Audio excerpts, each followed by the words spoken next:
Pila ka mga kasapatan sa barangay Ginubatan, Leganes na record nga ginkawat. Mga residente ginapaaligmat. Si Zen Kilantang Sasa nakatuto.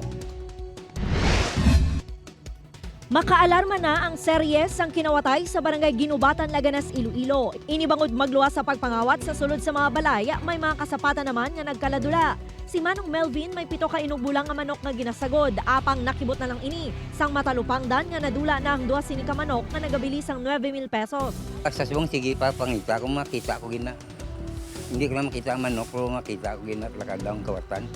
Isa lang si Manong Melvin sa madamo na nga nabiktima sang kawatan sa ila barangay. Sa record sang barangay, magluwas sa mga manok, may mga patuman nga gingkawat kag ginransak nga mga balay. May mga suspect na sila apang kalabanan mga menor de edad. Actually, may ari man nga dari nagpa-record. Then, ginapatawag ng mga suspect kung kagang complainant. Tapos gina-settle.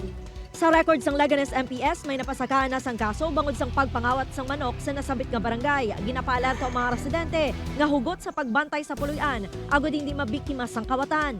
Upod kay Cirilo Randuque, Zen Kilantang Sasa, One Western Visayas.